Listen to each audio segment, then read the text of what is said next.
Au nom d'Allah, le tout miséricordieux, le très miséricordieux, que la paix et les bénédictions divines soient pleinement accordées au prophète Mohammed, à sa famille et à ses nobles compagnons. Chers frères et sœurs, Assalamu alaikum wa rahmatullahi ta'ala wa barakatuh. Avant d'entrer dans la nouvelle étape du cheminement, faisons un très bref rappel de ce que nous avons vu lors de la dernière séance. Nous avons terminé ensemble la première montagne du chemin vers Allah. C'était la montagne des conditions. Et nous avons vu la doctrine qui répond aux grandes questions de notre existence, la jurisprudence qui nous montre comment adorer Allah correctement, le repentir sincère qui purifie notre passé et ouvre la porte vers Allah, et enfin l'ascèse, cette lutte intérieure contre nos habitudes, nos illusions et nos passions. Et avant de passer à la suite, nous avons insisté sur le rôle essentiel du maître spirituel, car ce chemin est rempli de subtilités, d'états intérieurs, de visions, de pièges, et sans un guide autorisé, le disciple peut facilement se tromper de direction. Maintenant que les fondations sont posées, que les 4 conditions sont claires et que la présence du guide est bien comprise, nous pouvons passer à la deuxième grande partie du chemin.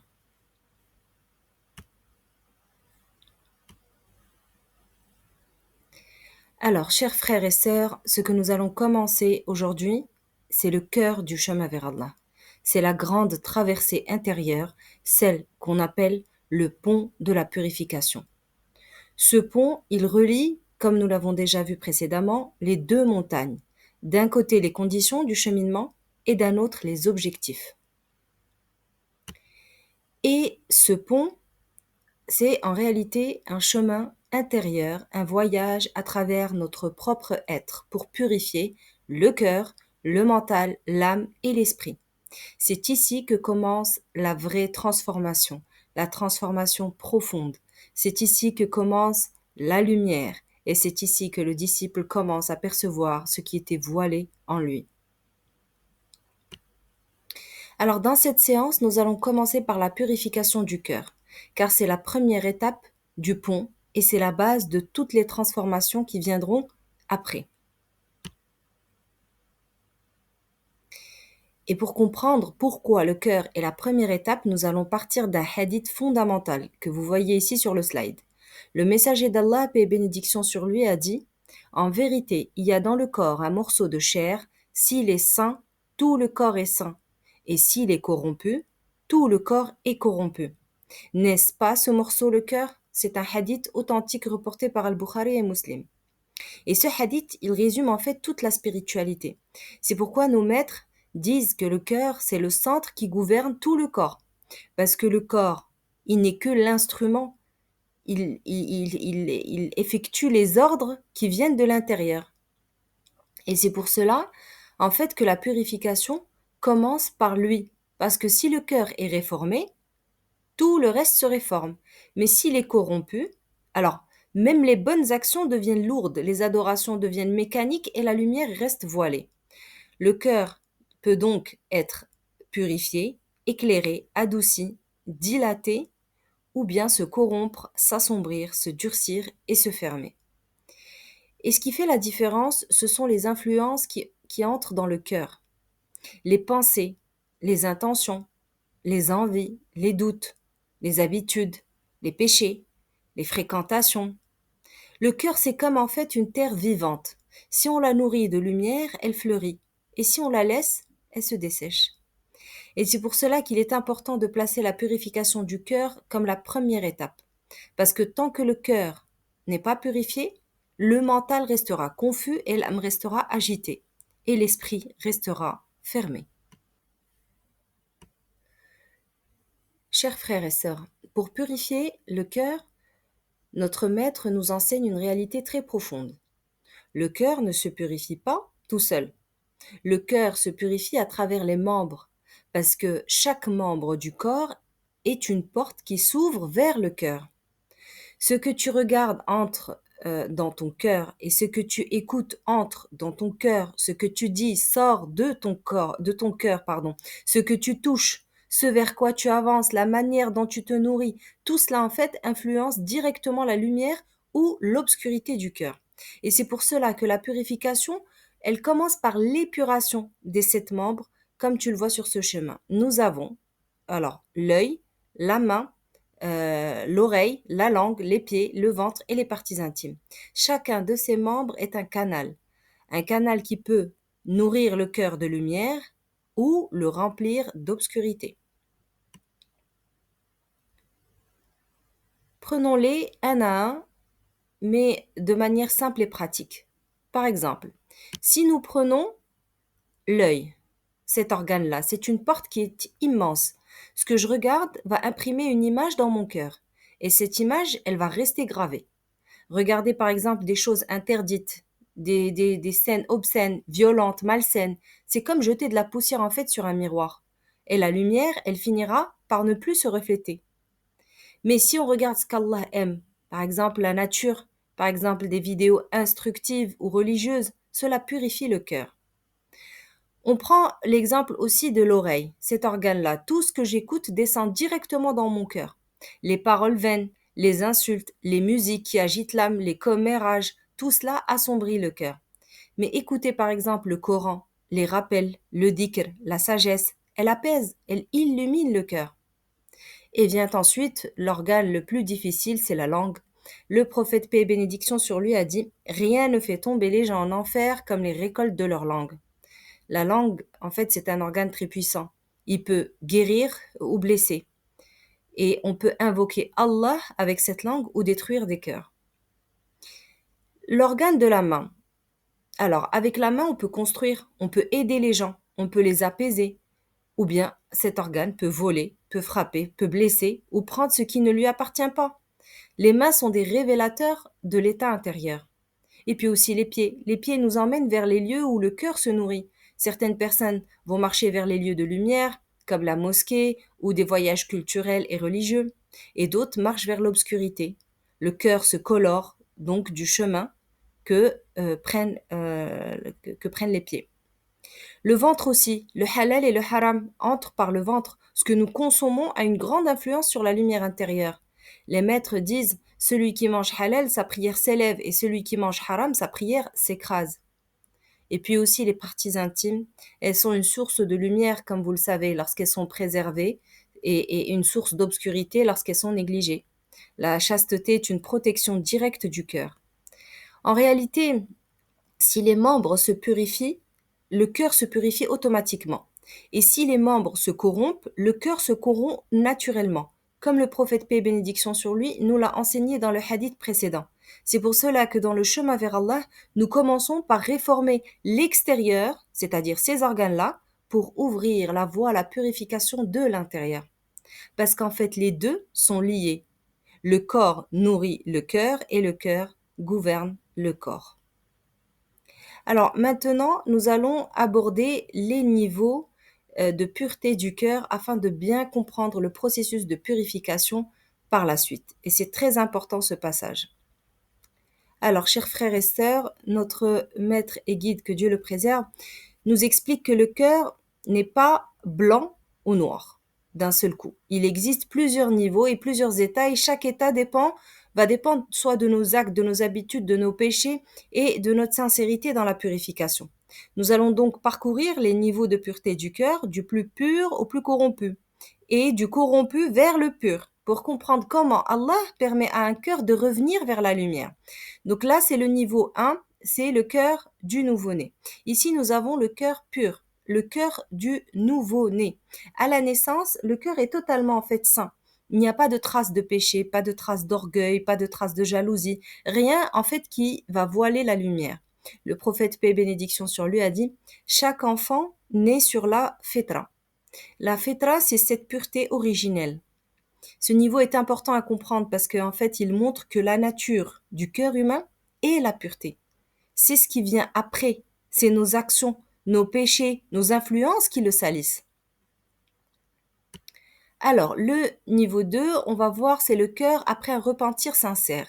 Ici, nous voyons un cœur qui est redevenu pur, comme au premier jour, comme celui du nouveau-né. Ce niveau représente deux situations.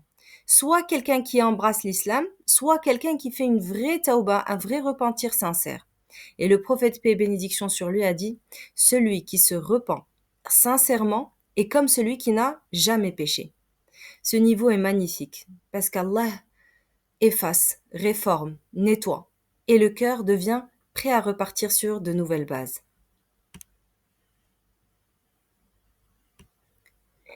Ici, le cœur est encore majoritairement sain, mais une première tache noire apparaît. Comme vous pouvez le voir, le prophète, paix et bénédiction sur lui, nous l'explique clairement. Lorsque le croyant commet un péché, un point noir se forme dans son cœur. S'il se repent, la tache est effacée, et s'il persiste, la tache s'agrandit. Ce point noir, c'est la rouille spirituelle. C'est ce que le Coran appelle Arran. Ce niveau, il est très très courant. Parce qu'une petite négligence, un péché répété, une mauvaise habitude, et la tâche apparaît. Ce niveau, c'est vraiment un avertissement. Si tu te repens maintenant, le cœur redevient pur. Et si tu laisses passer, le cœur avancera vers l'obscurité. Alors, le prochain niveau, ici, nous arrivons à un cœur qui est plongé, en fait, dans l'obscurité. Non pas par un seul péché, mais par plusieurs péchés, une accumulation de désobéissance. Le cœur n'est pas mauvais en lui-même, mais il est recouvert, enveloppé par les ténèbres de ses actes. C'est le cœur en fait de quelqu'un qui néglige régulièrement le dhikr, qui répète les mêmes péchés, qui laisse ses membres agir sans contrôle, qui n'écoute plus les rappels. Mais la bonne nouvelle, c'est que même ce cœur peut être purifié. Mais le retour va demander un peu plus d'effort, plus de repentir, plus de sincérité, plus de lutte intérieure. Alors, voilà, ici nous avons un cœur qui a commencé à revenir vers Allah, qui a été brièvement éclairé par la prière, le dhikr, les bonnes actions, mais sans continuité. Le cœur goûte alors à la lumière, mais retombe vite dans l'obscurité. Il avance puis recule, il s'allume puis s'éteint. C'est souvent le cas lorsqu'on fait, par exemple, le dhikr un jour et on arrête, on prie avec douceur un jour, puis mécaniquement le lendemain, on fait une bonne action, puis on retombe dans une mauvaise habitude. Ce niveau, il montre que le cœur ne se purifie pas par une action ponctuelle, mais par la constance. Et ça, c'est très important aussi. Alors, ici, le cœur, il commence vraiment la lutte intérieure, la mujahada, celle qui est comme quatrième objectif dans notre montagne, dans notre première montagne. Donc là, on voit un premier canal du mal est fermé. Une mauvaise habitude est réellement abandonnée. Un péché disparaît pour de bon. Et dès qu'un canal du mal se ferme, le cœur respire et le péché perd son emprise. Ce niveau, il est très encourageant. C'est le début réel de la purification. On commence à sentir la légèreté intérieure, la clarté et la lumière, elle commence à revenir petit à petit. Ici, voilà, toujours dans cette lutte intérieure, deux canaux sont fermés. Et quand plusieurs portes du mal se ferment, ce qui se passe, c'est que la lumière, elle commence à se diffuser dans le cœur. Ce niveau est le niveau de la régularité. Le disciple, il va répéter la purification, il va fermer une porte, puis une autre, et la pureté s'étend progressivement. C'est un niveau très beau. On sent réellement le changement intérieur, et même les autres, même les gens qui nous entourent, ils commencent à le voir dans notre comportement. Ici, nous arrivons au sommet, c'est le cœur saint, al-qalbu salim, celui que le corps décrit ainsi, le jour où ni bien ni enfant ne seront d'aucune utilité, sauf celui qui vient à Allah avec un cœur saint. Sourate 26, versets 88-89. Tous les canaux sont fermés. Le cœur est pur, stable, équilibré. La lumière du dhikr, de la prière et de la proximité avec Allah y réside. Ce n'est pas, on va dire, un cœur parfait, mais c'est un cœur protégé, connecté à Allah et qui ne laisse plus les ténèbres entrer. Donc voilà, chers frères et sœurs, les niveaux du cœur, donc de la pureté originelle jusqu'aux ténèbres, puis de retour vers la lumière. Alors, dans le prochain slide, nous allons étudier la méthode concrète pour purifier le cœur et comment avancer d'un niveau à l'autre. Alors, avant de commencer la purification des 7 membres, nous allons d'abord mettre en place l'outil le plus important, c'est le premier tableau, le tableau du repentir. C'est avec ce tableau que débute tout le travail intérieur. Et ce tableau, il ne faut pas le voir comme une simple feuille à remplir. Il représente le miroir du cœur, le lieu où l'on mesure notre sincérité, notre constance et notre engagement réel envers Allah. Ce tableau est construit, comme vous pouvez le voir, sur 30 jours, et ce n'est pas un hasard. Pourquoi 30 jours? Parce que la science a montré, et notre tradition spirituelle l'a toujours enseigné, qu'il faut environ 30 jours pour ancrer une nouvelle habitude. Exactement comme le mois de Ramadan qui transforme nos comportements en un seul cycle complet. Donc chaque jour correspond donc à une étape, à une victoire ou une vigilance renouvelée. Donc le tableau est divisé, comme vous pouvez le voir, en deux niveaux et cette méthodologie est extrêmement précise. Alors, niveau 1, on ferme les portes extérieures du péché. C'est la première étape et c'est la plus importante. Dans ce niveau, on se concentre sur les causes visibles, sur les choses qui amènent au péché. Par exemple, s'éloigner des mauvaises fréquentations, éviter les sites, les réseaux et contenus malsains, fuir les lieux de négligence ou de distraction, maintenir par exemple une assiduité dans le dhikr, surtout al-istighfar. Autrement dit, on ferme toutes les portes par lesquelles le péché entre. Ce niveau demande beaucoup de sincérité et surtout de la constance. Alors la question suivante qui se pose, c'est comment valider un niveau? Le principe est simple, on doit accomplir 30 jours complets, sans interruption, sans écart et sans faute. Et si par exemple un écart se produit, même par exemple au jour 27, on va devoir recommencer depuis le tout début. Donc si je me trompe, que ce soit au jour 9 ou 27 ou même 30, je recommence depuis le tout début. Mais pourquoi cette rigueur? Parce que c'est ainsi qu'on casse les anciennes habitudes et qu'on ancre de nouvelles habitudes qui resteront pour toute la vie. C'est cette méthode-là qui fait la force du minhaj. C'est la discipline intérieure. C'est cette auto-évaluation et la fermeté envers soi-même. Alors, quand on finit le niveau 1, on doit passer au niveau 2, qui, en fait, c'est fermer les portes intérieures du péché. Donc, ce niveau, il vient uniquement après avoir validé les 30 jours du niveau 1. Et ici, on ne parle plus des causes extérieures, mais des attaches intérieures. Donc là, on passe à l'intérieur, comme couper les pensées du passé, éteindre les envies anciennes, ne plus nourrir les désirs qui ramènent au péché. C'est en fait une purification, c'est un niveau plus subtil, mais aussi plus profond. Alors, donc on va résumer. Ce tableau, on remplit le tableau tous les jours, on valide 30 jours consécutifs sans faute, et s'il y a une erreur, on recommence depuis zéro. Et une fois le niveau 1 validé, on passe au niveau 2. Cette discipline, elle transforme réellement le cœur de l'intérieur. Alors là, nous allons prendre un seul organe comme exemple complet pour expliquer la méthodologie. Là, on va prendre l'organe de l'œil. Et si vous comprenez bien cette méthode pour l'œil, vous pourrez ensuite l'appliquer exactement de la même manière aux 7 membres du corps. Encore une fois, on va rappeler une chose importante. On ne purifie jamais les 7 membres en même temps.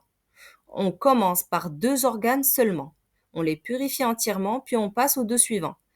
Parce que cette progression graduelle et maîtrisée est ce qui rend la transformation réelle, durable et surtout profonde. Il faut savoir aussi que la purification d'un organe se fait en 2 phases, comme vous pouvez le voir. Alors, la première phase, c'est la phase d'épuration. Donc, c'est vraiment la phase où l'on retire le mal, où l'on ferme les canaux du péché. On va enlever, nettoyer, couper, bloquer. C'est ce qu'on avait vu dans les photos précédentes. Puis va venir la phase d'illumination, pardon. Donc, une fois que l'organe il est purifié du mal, on commence à y verser la lumière et à cultiver les comportements spirituels et à développer de la profondeur, de la bienveillance et surtout de la présence avec Allah. Donc c'est seulement lorsque l'épuration est réussie qu'on peut réellement recevoir la lumière de l'illumination et qu'on peut passer à la deuxième phase. Donc, comme pour le tableau du repentir, chaque organe se purifie à travers un cycle de 30 jours. Chaque jour, une auto-évaluation. On inscrit si l'on a tenu la discipline ou non. Et la règle est la même que pour le repentir. Donc si on commet une faute, on recommence depuis le début. C'est cette rigueur qui fait la force de la méthode. On ne laisse aucune trace, aucune fissure, aucun retour en arrière. Alors, on va un petit peu rentrer plus en détail dans cette phase A qui est l'épuration de l'œil. Alors concernant cette première phase d'épuration, on ferme toutes les portes par lesquelles le mal entre dans le cœur à travers le regard. Et comme vous pouvez le voir sur le slide, voici quelques règles disciplinaires. 1. Préserver son regard du désir envers le sexe opposé. Cela signifie contenir son regard, ne pas insister, ne pas suivre ce qu'on voit, parce que le regard, en fait, c'est une flèche, et la flèche, elle atteint le cœur. 2. Dans ce système disciplinaire, c'est écarter les images illicites, que ce soit dans les magazines, à la télévision, sur Internet, sur les réseaux. Chaque image illicite laisse une trace dans le cœur, qu'on le veuille ou non. 3. Éviter le regard de jalousie, de mépris et de haine. Et ça, c'est très, très important dans le processus d'épuration de cet organe. Parce que le regard, c'est un miroir de l'intérieur. Si je regarde l'autre avec haine, c'est mon cœur qui se salit. Donc, parmi les règles, on trouve aussi la préservation du regard, des distractions mondaines.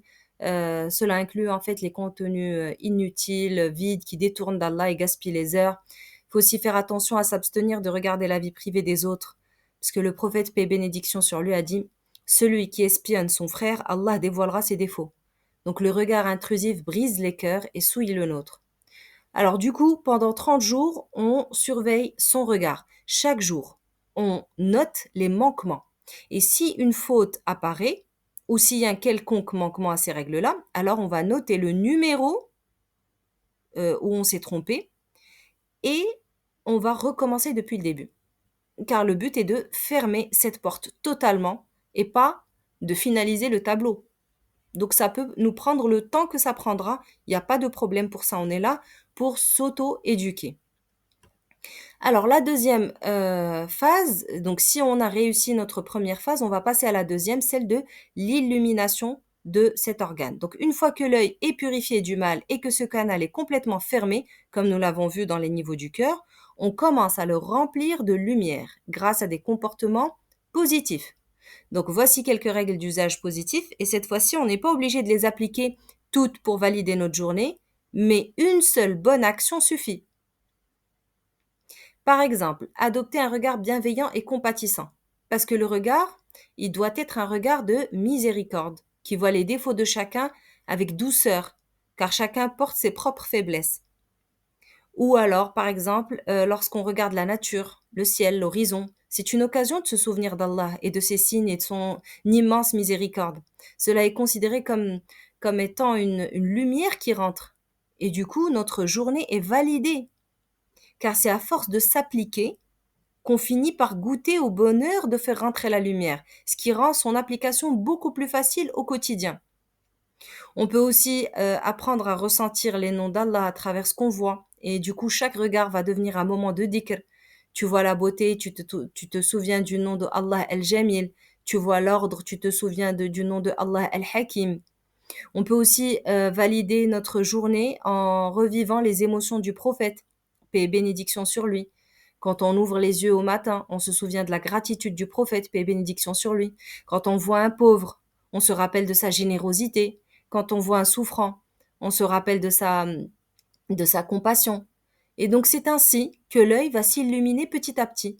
Donc non seulement il se détourne du mal, mais il devient en fait un canal de lumière, un moyen d'adorer Allah à chaque instant.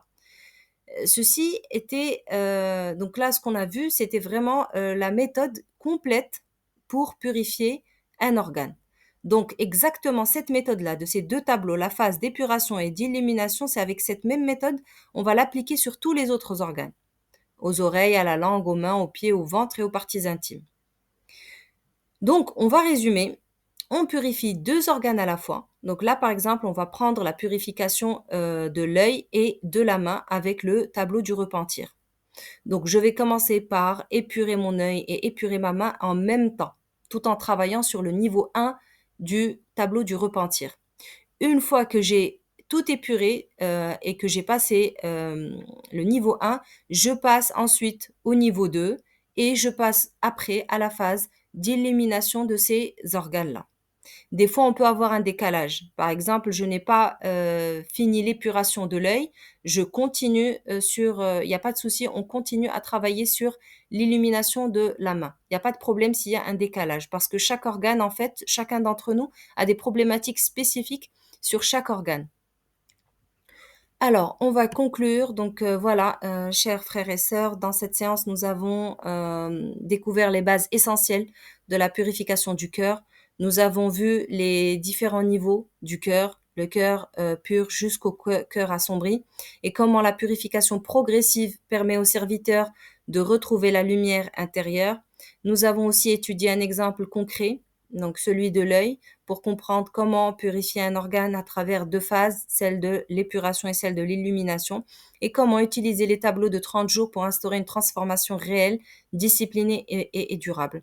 Donc, comme nous l'avons rappelé, la purification se fait pas à pas, organe après organe, deux par deux, jusqu'à fermer toutes les portes du mal et ouvrir celles de la lumière. Alors dans la prochaine séance, nous allons entrer dans la deuxième grande étape du pont de la purification, c'est la purification du mental, al-aql. C'est une étape essentielle parce que le mental, c'est la source des pensées, c'est la source des illusions, des doutes, des constructions mentales et de tout ce qui colore la manière dont on perçoit Allah, dont on perçoit la vie et dont on se perçoit soi-même. Nous allons comprendre ensemble comment purifier nos pensées, comment discipliner notre raison, comment maîtriser le flux intérieur et comment fermer les portes des illusions mentales.